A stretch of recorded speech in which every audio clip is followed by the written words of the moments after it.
Alright, hey guys, welcome back to another episode of Heart of the Forest. Alright, so last time I realized when I was doing the compression stuff for the video, it was affecting some of the volume, so hopefully this time I fixed most of the issues. I'm also waiting for... I'm trying to find a better microphone so that I can use while I'm doing the recordings, because I realized this series is probably going to have a lot of dialogue. But I'm still looking around, looking at my options for that, so we'll see. But anyways, let's go ahead, let's continue on with the story here. I'll click that.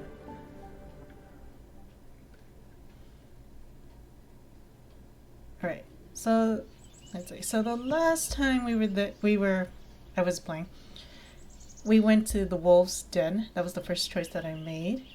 So I guess now we can choose between the other two, so either the barrows or the place of power. I'm kind of tempted to do the place of power. That was the other one I was interested in. Let's click that one. Alright, let's go. Oh, another achievement. Yay! Okay, buzzing in my ears. I started with the hair on the backs of my hands rising. Okay, so balance. The air around me seemed brighter, lighter. The leaves and the tree trunks turned yellow and my skin started to prickle. I realized that I couldn't hear anything except for a low buzzing that was filling my ears. I tripped and lost balance for a second, and when I caught myself, everything around me was swaying, dissolving into the buzzing. I had to do something, snap out of it. I screamed. I willed it to stop. I tried to clear my mind. Interesting. And there's a shadow of there's wolves here. That's really cool. Let's try this one. Try to clear my mind. I closed my eyes and the whole world just melted away. For a moment I was alone in a cool, silent void. I had 0 willpower, so...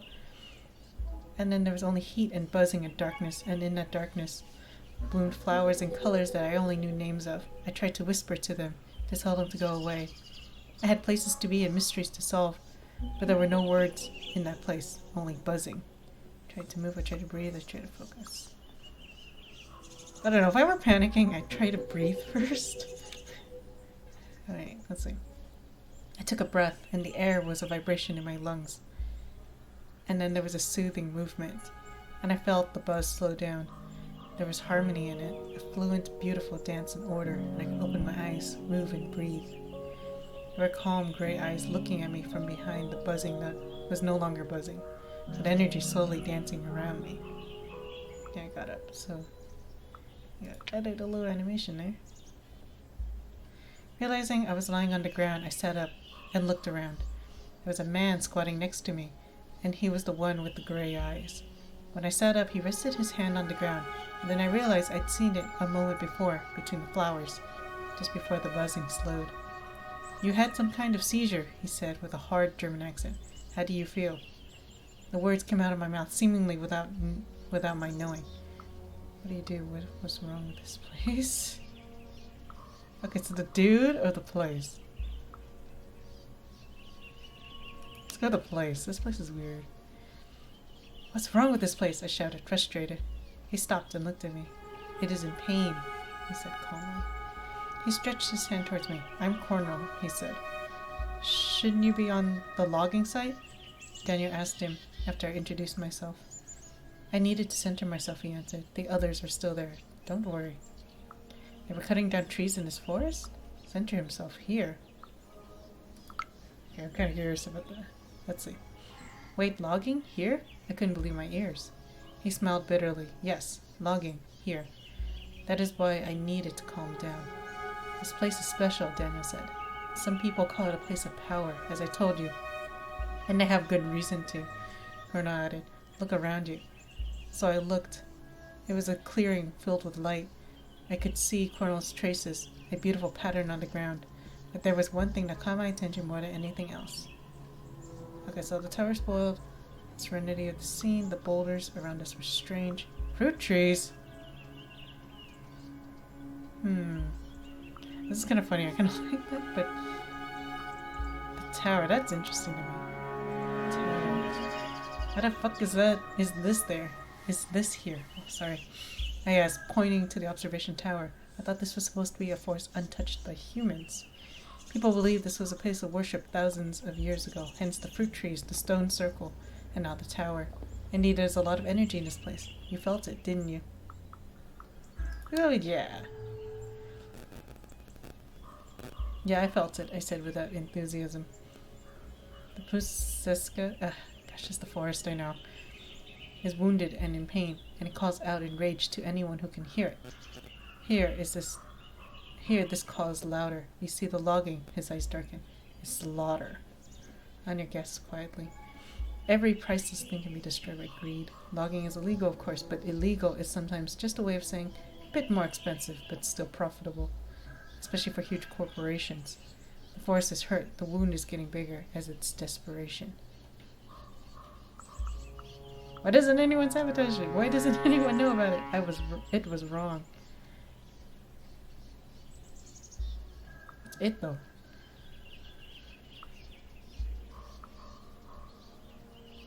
I don't know. I'm like, what is that choice? Analytical. Okay, so he's sympathetic. This is wrong, I heard myself say. There was no defiance in my tone, only cold certainty. This wasn't about anger. It was about what was right. Cardinal regarded me for a moment with a faint smile. You have a connection with this forest, don't you? You should come to the logging site and meet everyone. Absolutely, Anya said eagerly. I became suspicious. It sounded good. I'm suspicious. Oh no, he's neutral. Did he know something about me? About my family? About my dreams? This guy was acting a little like he wanted to draw me into a cult. Yeah, we'll see about that, I said, shrugging. He also shrugged. I didn't take you for the indifferent type. Guess I was wrong. But you can't escape your destiny. Huh. Oh, and the wolf is actually fading if you look at it. Like it fades in and out. That's kind of cool.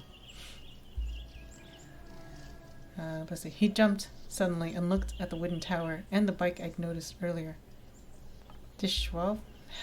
Yeah, so it's German. It's getting restless, he said. And as Daniel pointed out, I shouldn't be on the logging site. I should be on the logging site setting up the protest. What is Schwab? Yeah. I was confused. He named his bike Swallow. Daniel explained. He loves it very much. Real grinned. Oh, I do. Nice meeting you, Maya. So the forest was speaking to people. How does he know my name? Hint my dreams will reveal the future. Progressive mystery. So the forest was in need, and it spoke to people in their dreams. Was it my destiny to answer this call? Guess I'm getting willpower, yay! Okay, cool. Went through the greenery, the buzzing in my ears slowly decreased. Yeah, and actually I realized, like, yeah, her stats are changing, so... well, it's complicated, okay. Okay. So yeah, I should probably, like, click that every once in a while. It's starting to drive me nuts. It was, like, glowing slightly. Anyways, let's go to the barrows. That's the last location here. Oh, it's like a skull. The Dead Hills. Condition healthy. Yay. The trail soon disappeared. Sometimes we walked alone along a barely visible path made by some animals. Sometimes we followed a stream or a gully.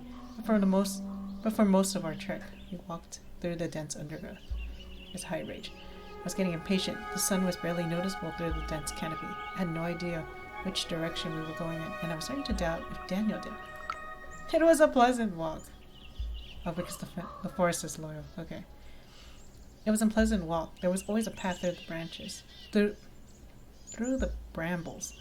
The ground was even, and the branches stayed out of our way. It almost felt like the forest wanted us to find the way.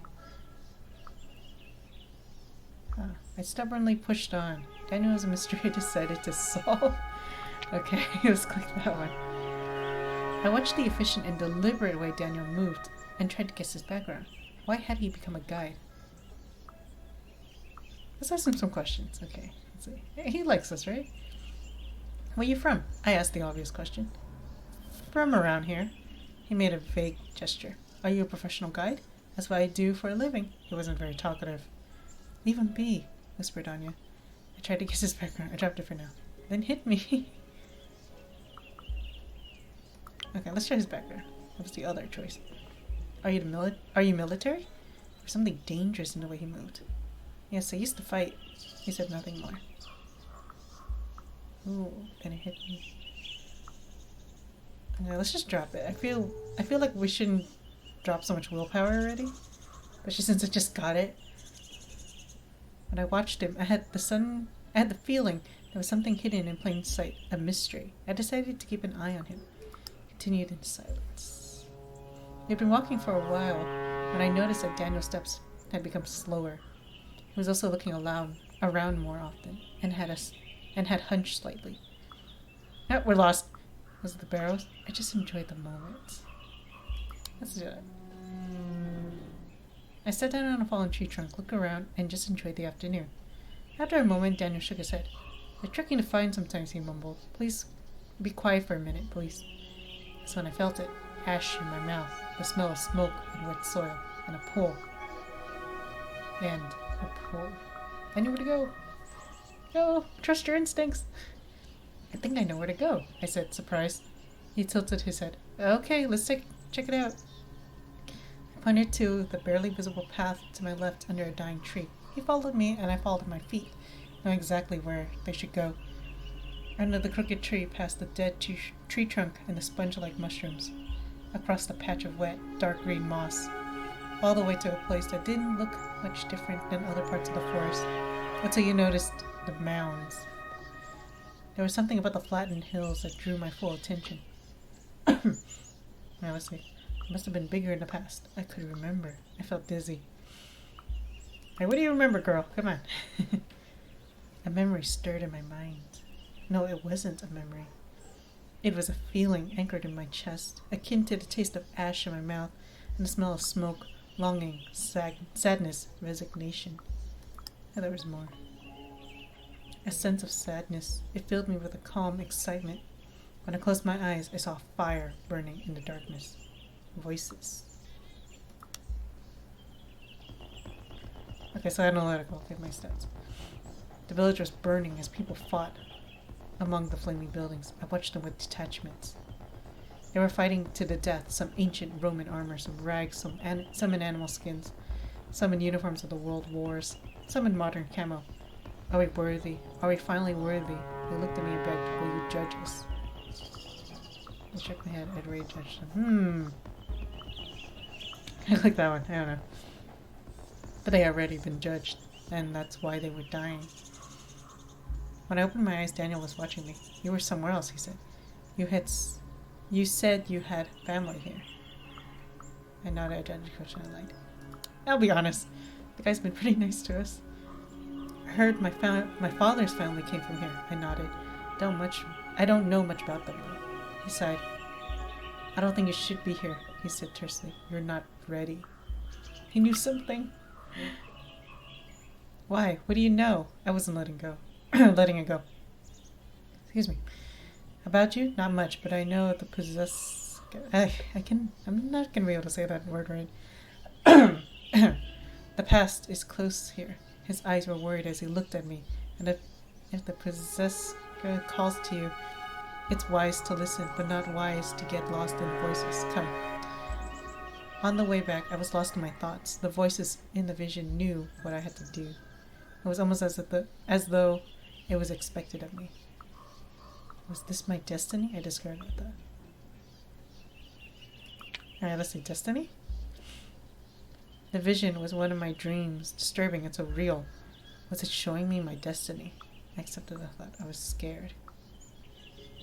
Okay, but either way, you get the plus. 2 willpower.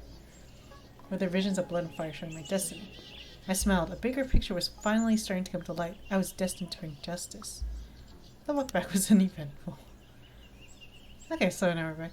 I felt a little tired. The shadows of the enormous trees cooled the sweat on my skin. The taste of ash lingered in my mouth. Okay, so we're gonna go back to town.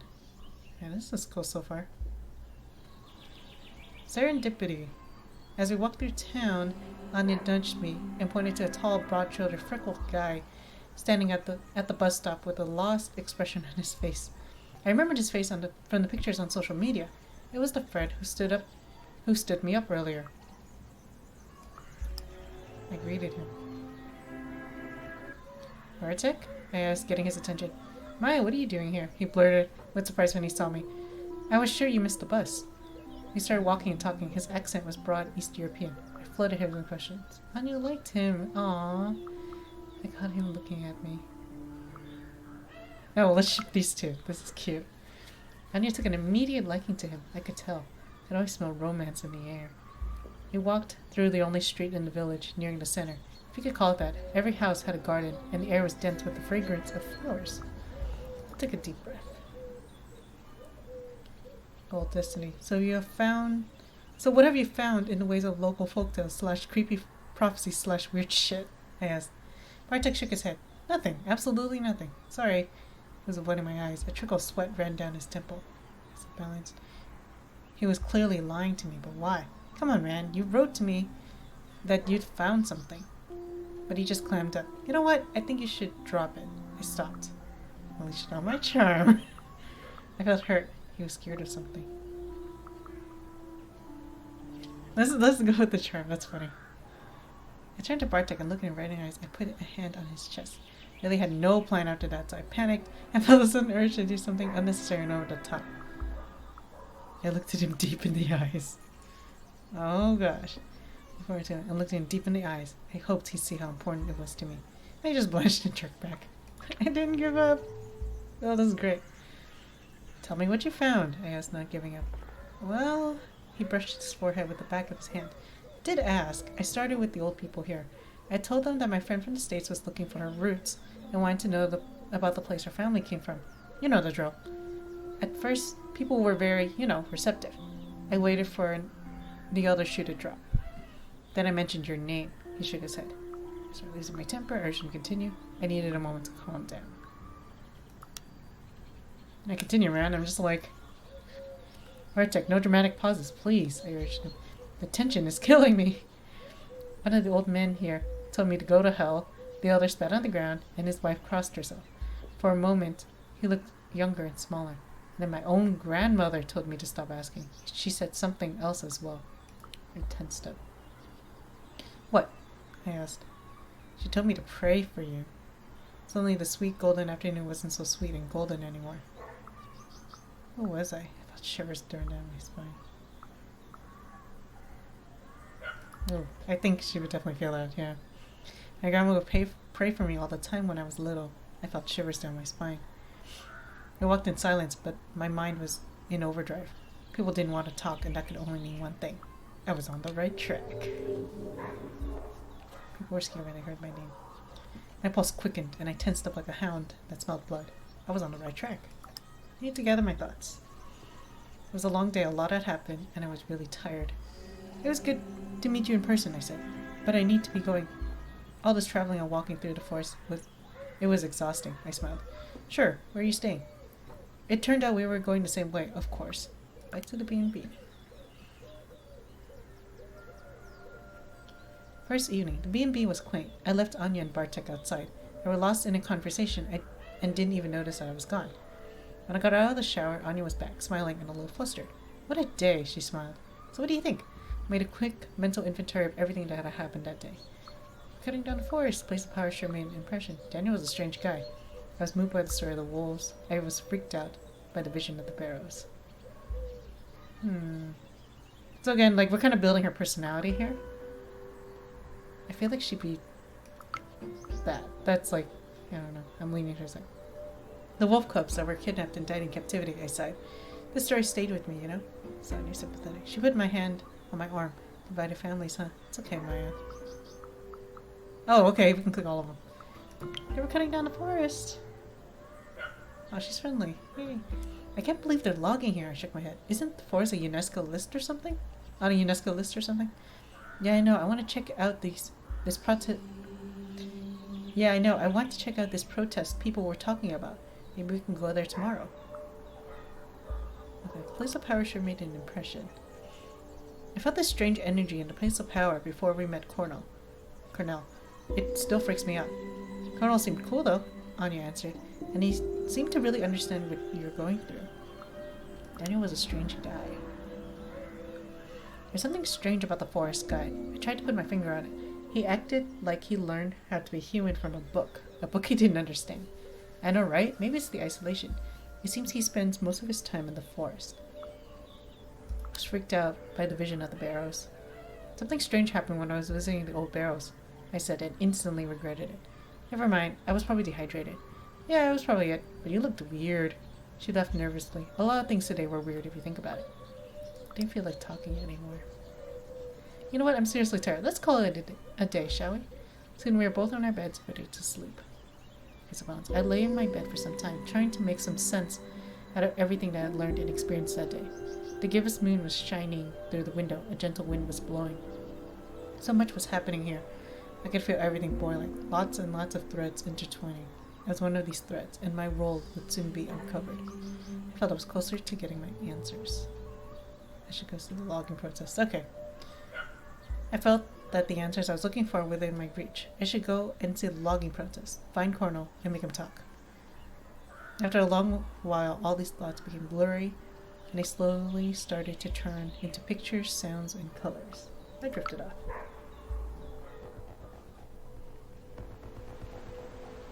It was a late night. A night in the woods. 2 black holes underneath a crooked tree stare into the night, quiet and vigilant.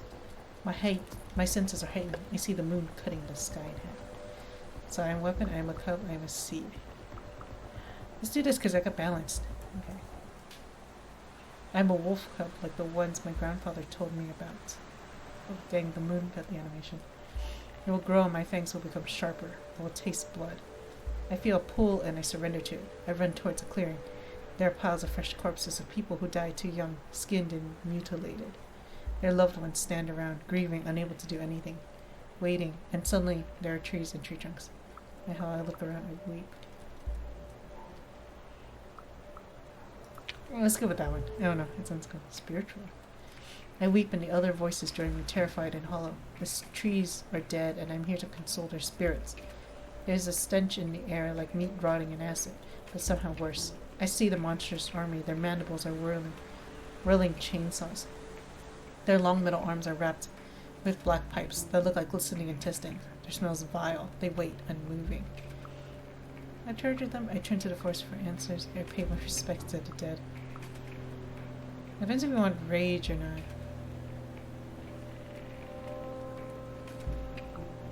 Let's do the forest. I don't know.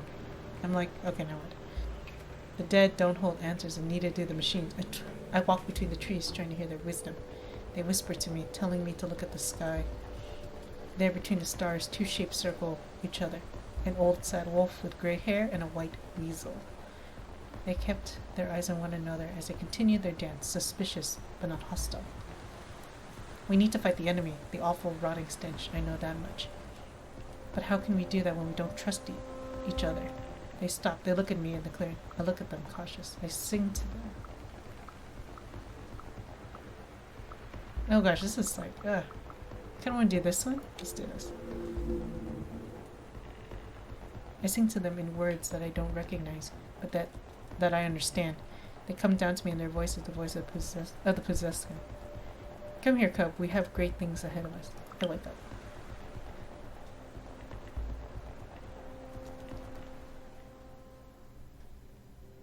Okay, chapter 2 logging. Okay, so we're gonna go ahead and stop here. It seems like a good place to stop. Oh, I think I had to start to get out. Let me click that real quick. Alright. But we're definitely gonna stop here. Ooh, 20%. Alright. So far the story's getting really intense now. Let's see what's gonna happen next. Anyways, I hope you guys enjoyed that. Hopefully the audio issue will be fixed in this one. Do leave a comment if it still sounds weird to you, and then I'm gonna continue editing it. Sometimes it's hard for me to tell just because of settings and all that. But anyways, yeah, I hope you guys are enjoying this series. It's pretty fun. I haven't done a text-based game in a long time, and I know World of Darkness is releasing a bunch of these. There's like I think 4 for vampire right now. So if you guys like this, I might do the vampire ones just because, you know, they're kind of in the same kind of creepy Halloween-y kind of vibe here. Right. But anyways, you know. But yeah, hope you guys enjoy that. If you have any comments, you know, feel free to leave them down below. And I will see you guys in the next video. Bye.